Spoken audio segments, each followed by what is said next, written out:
Bismillahirrahmanirrahim. Assalamualaikum warahmatullahi wabarakatuh. Isma'uli an u'arifa nafsi lakum ismi kamil Ahmad Sunato. Fi hadhil fursah sa'idah uridu an ubayyina lakum anil maddah ilmu lughah an-nafs. Jadi di pembahasan kali ini yaitu dalam mata kuliah ilmu lughah an-nafsi tentang iktisabul lughah. Apa sih yang dimaksud iktisabul lughah? Iktisabul lughah itu artinya pemerolehan bahasa. Nah, apa sih pengertian pemerolehan bahasa? Jadi, pemerolehan bahasa itu proses alamiah dan bawah sadar yang dialami oleh setiap manusia dalam menguasai bahasa ibu atau bahasa pertama. Nah, itu. Jadi, pemerolehan bahasa ini tidak memerlukan pembelajaran seperti biasanya kita belajar di kelas, akan tetapi jadi proses ini tuh alamiah, tidak sadar gitu. Kemudian proses ini tuh tidak memerlukan pembelajaran formal dan terjadi secara bertahap sejak bayi, nah, gitu. Jadi anak-anak itu mulai memahami dan menguasai bahasa dari lingkungan sekitar, dari mendengarkan, meniru, serta merespon komunikasi dari orang-orang yang ada di keliling mereka. Nah, itu. Kemudian pemerolehan bahasa juga berbeda dari pembelajaran bahasa. Jadi pemerolehan dan pembelajaran bahasa itu berbeda.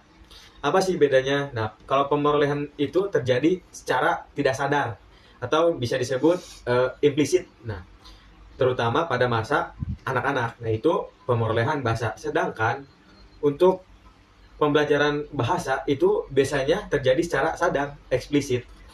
Seperti yang dilakukan saat belajar biasanya, saat belajar bahasa di sekolah. Nah, jadi formal gitu.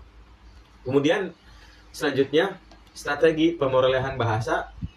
Jadi strategi pemerolehan bahasa itu yang pertama ada strategi imitasi, artinya peniruan.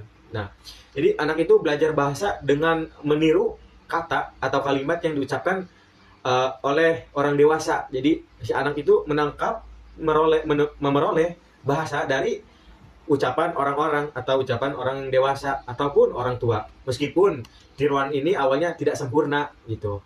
Namun dengan latihan terus-menerus dan koreksi dari lingkungan, itu anak-anak menjadi terbiasa itu dan bahkan semakin mahir dalam pelafalan penggunaan kosakata. Nah, imitasi itu juga ada imitasi spontan. Imitasi spontan itu jadi spontan tanpa diminta, refleks gitu. Jadi anak itu meniru apa yang didengarnya. Kemudian ada imitasi diminta. Imitasi diminta itu jadi anak meniru setelah diminta atau diajak berbicara atau mengobrol. Nah, itu imitasi diminta. Kemudian imitasi langsung.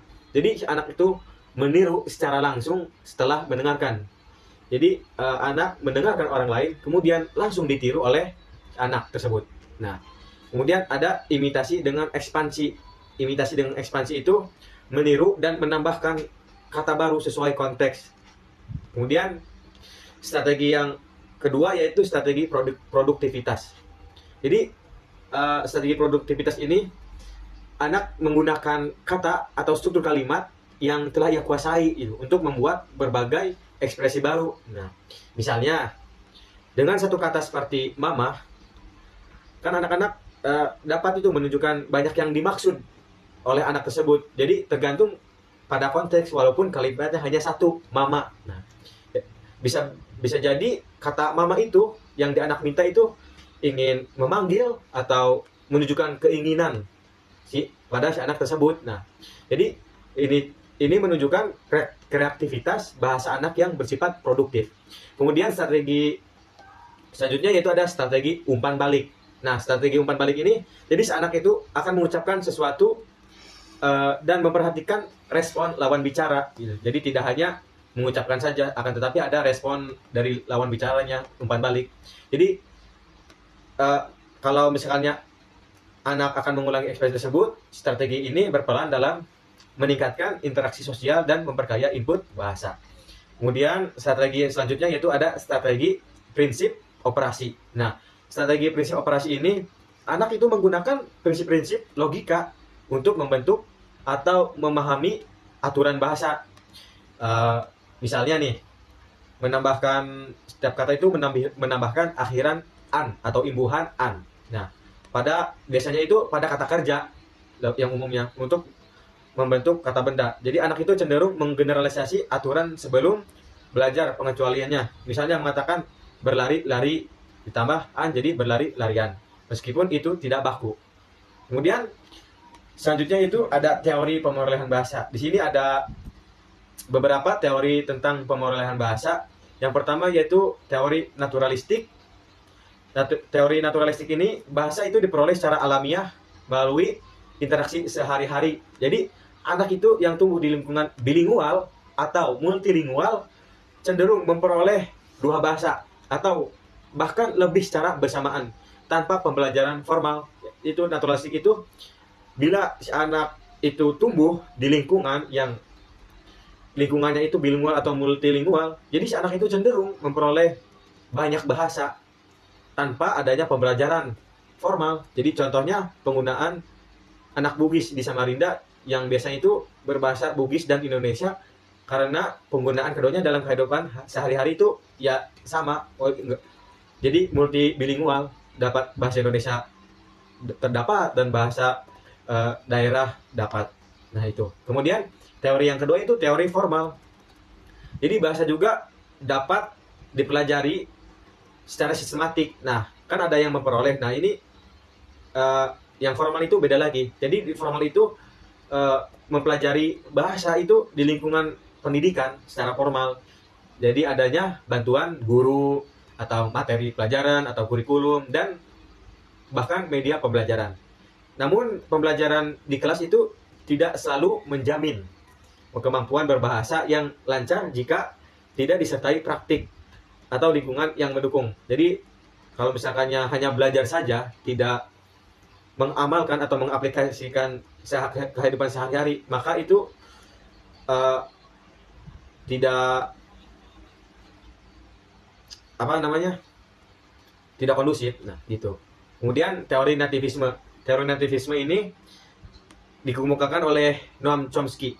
Nah, teori ini menyatakan bahwa manusia dilahirkan dengan perangkat bawaan. Nah, ada perangkat bawaannya nih.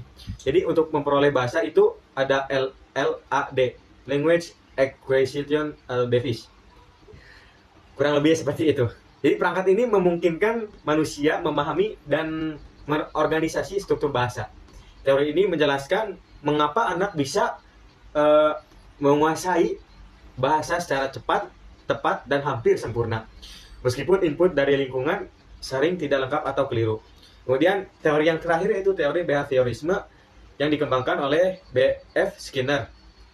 Teori ini menekankan bahwa bahasa diperoleh melalui kebiasaan dan pengulangan atau stimulus dari lingkungan.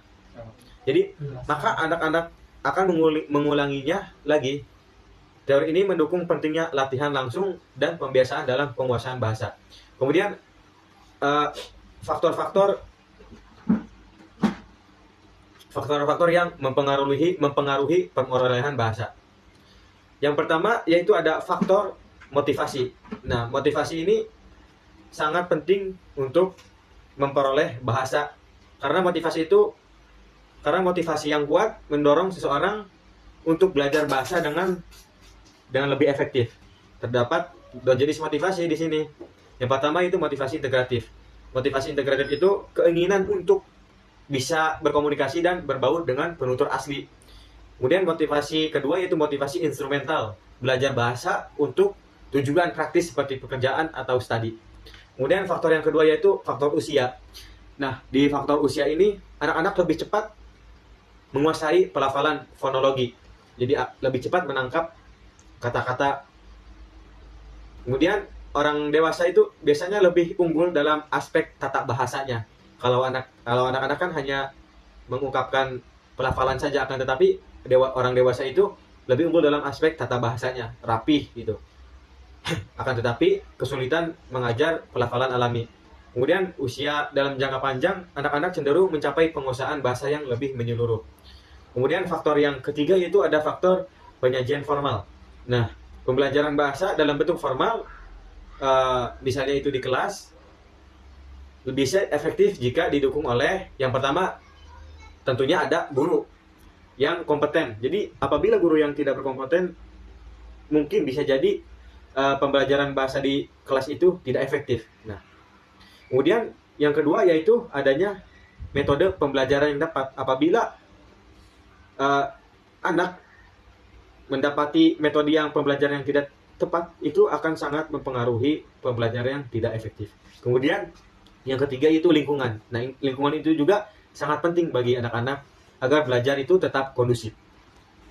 Kemudian faktor yang terakhir yaitu faktor bahasa pertama. Bahasa pertama bisa mempermudah atau menghambat pemerolehan bahasa kedua tergantung pada tingkat kesamaan antara dua bahasa tersebut. Apabila anak atau kita sering atau bahkan banyak gitu memperoleh bahasa pertamanya, bisa jadi untuk memperoleh bahasa kedua itu cepat. Nah, gitu. Kemudian ada tahapan-tahapan pemerolehan bahasa. Yang pertama yaitu bahasa pertama. Yang disebut bahasa pertama itu yaitu bahasa ibu. Kalau misalnya bahasa kedua yaitu bahasa asing. Kalau misalnya bahasa ibunya kita Indonesia, ya berarti bahasa pertama kita atau bahasa ibunya bahasa Indonesia. Jadi untuk bahasa kedua itu bahasa asing, bukan bahasa sumber yang dimiliki pada awal pemerolehan bahasa. Nah,